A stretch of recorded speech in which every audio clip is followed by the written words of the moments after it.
Hi guys, it's your girl Eric and I'm back again with another video. Today I'm gonna be reacting to the interview by Hamas co-founder son of the interview with Piers Morgan, and I don't care how much I'm too invested in this. Okay, I'm too invested and I don't care, to be honest with you. And I'm too invested, and I want to know, because this is so twisted. Okay, this is twisted. This needs to be studied properly, because there are some few things that people do that's just not like there's supposed to be a reason. Okay, and obviously I want to see not this perspective but the other's perspective as well. Judge me wherever you want, but for me, before I give any opinion, any judgment, I need to see both sides. Okay, both sides. So I have my phone with me at the moment.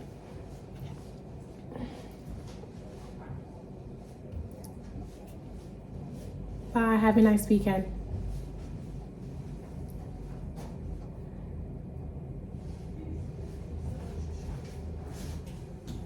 Bye. Hi. I have my phone with me, sorry guys. And let's go. He was one of the co-founders of Hamas, and indeed for your early formative years, you worked alongside your father, so you've got a great insight into Hamas. Tell me this from the start. What were the intended plans for Hamas when it was founded, when it started, when it developed? What was the plan? Since its establishment, Hamas has one goal in mind, which is annihilating the state of Israel. Like the best, it's a compromise that they could do is having a truce for 15 years, a ceasefire for 15 years as maximum, but with no guarantee how they will act after. It's absurd. It's not a secret that Hamas wants to destroy the state of Israel. They cannot accept Israel or accept Israel's right to exist. What was the point that you decided to get out of there, to flee this world, this environment you've been brought up in?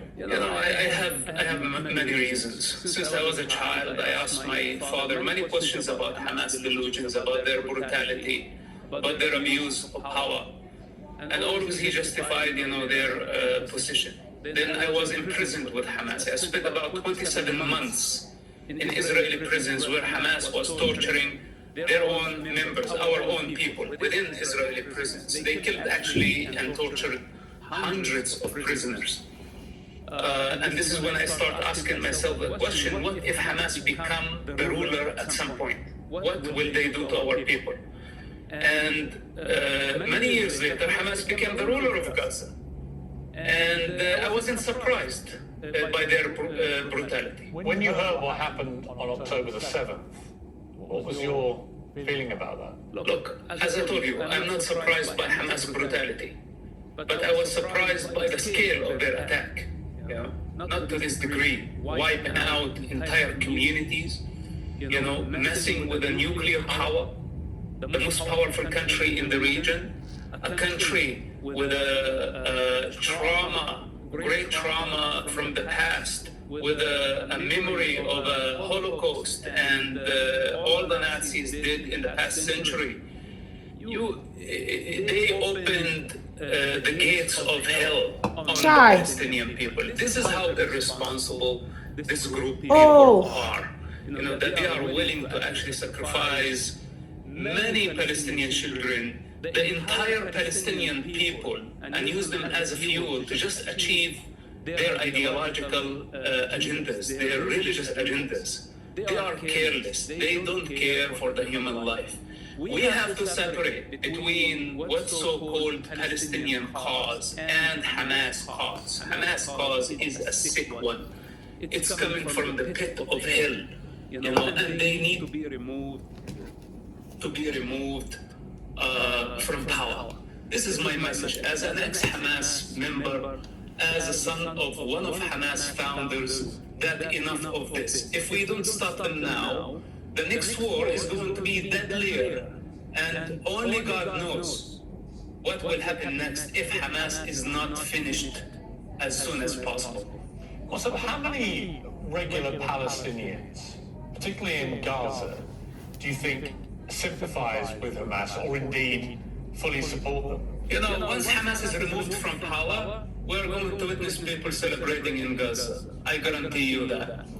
The people of Gaza are oppressed for so long, and they have to endure siege, they have to endure violence, many wars, for the sake of Hamas' lust for power and for Hamas' political ambition.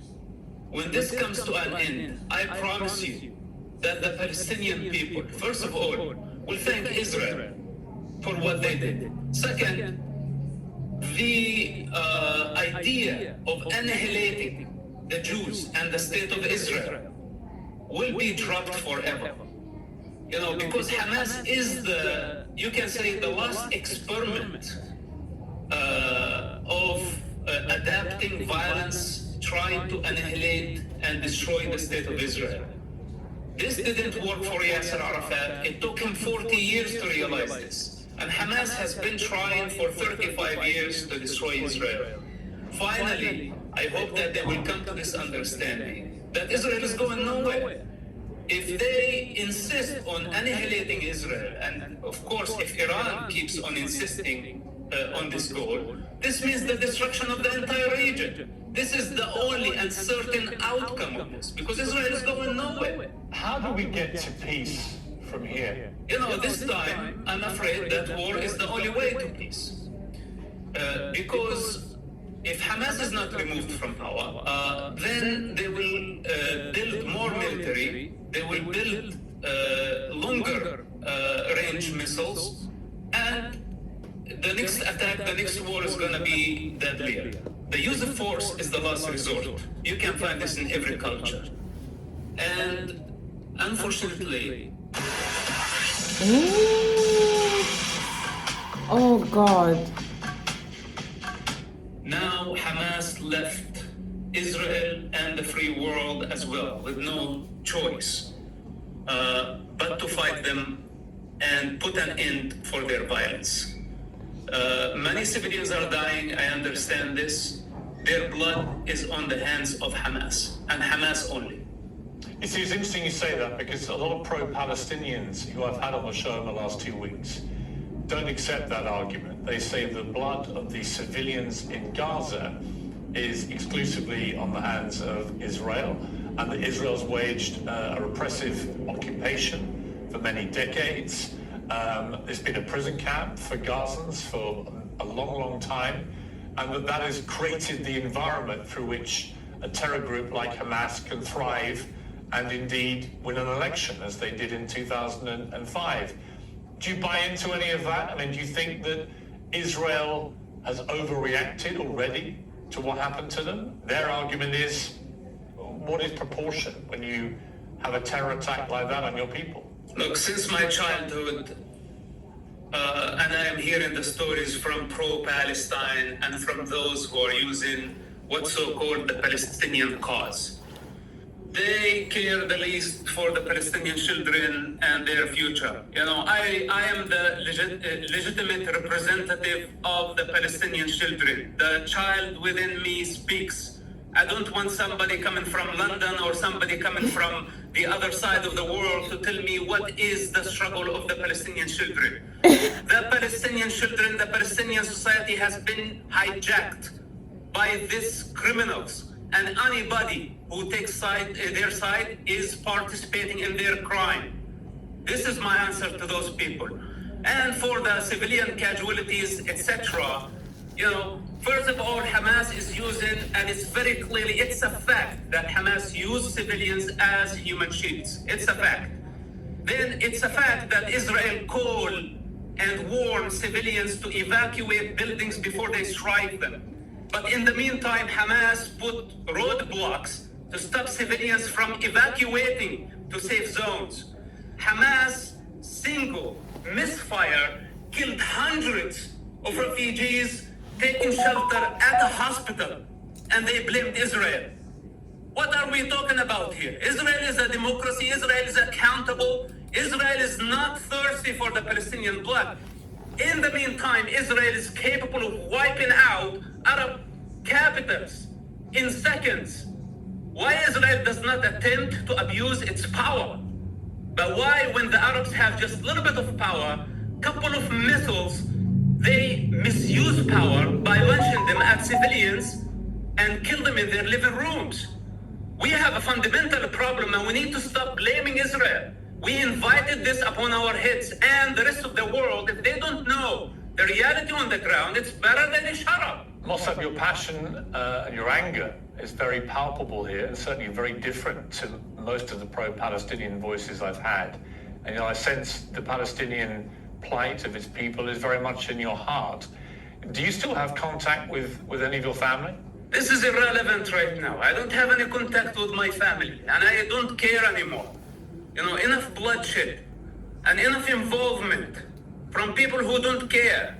They're just warriors on keyboard, and they're just storming world capitals saying free Palestine, free Palestine. They don't know what the hell Palestine is. I am Palestine, and I say it's enough of Hamas. It's enough of the corrupt leaderships that they are killing our people, misleading them to hell. Is enough of that. We don't want Palestinian state. I don't want Palestinian state. Palestinian children need education. They need security. They need life. This is what they need. They don't need another corrupt Arab regime. Is it possible to get rid of Hamas in the way that Israel is currently trying to do through airstrike bombardments and it's planned now an imminent ground invasion? Is that the best way to do it, or is there a danger of radicalizing a lot more young Palestinians to the Hamas cause in the process? Listen to this. We are going to remove Hamas from power. Remember my words, okay? And Hamas did not only bring the wrath of Israel over Gaza. Hamas brought the wrath of God. We are going to remove them from power, and we are going to persecute their leaders, and we are going to bring them to justice, and the world will witness their punishment. And everyone who take their side today in this state of confusion, thinking that this is a joke, I tell those people that you are going to regret taking the side of Hamas. You are going to regret taking the side of those criminals who are killing the Palestinian people. Mossab, you were born in Ramallah. That's your home. Do you dream of going home one day? Is that something you still aspire to do? I prefer not to answer this question. I understand. Mossab, thank you very much indeed for joining me. It's extraordinary to hear your story, and it's a remarkable pitch that you make to the people of Palestine, and it's one that they will hear and will see their reaction. But I appreciate you joining me. Thank you very much. Jesus. Thank you. Very, very strong message, man. This was a very strong message. You need to think with your head, man. Strong message, bro. That's for everyone. Whether pro-Palestine, whether pro-Israel, you need to think, okay? Because at the end of the day, nothing lasts forever, man. Nothing lasts forever. But nothing lasts forever. Literally, children are dying. How can you kill your own people? How can you kill your own people, man? No. No, I literally understand. I literally understand your pain. I understand your pain. I do understand. But how can you kill your own innocent people? As in humans, how? How can you do that? No, it's wrong. It's the wrong way. No. No. Hey.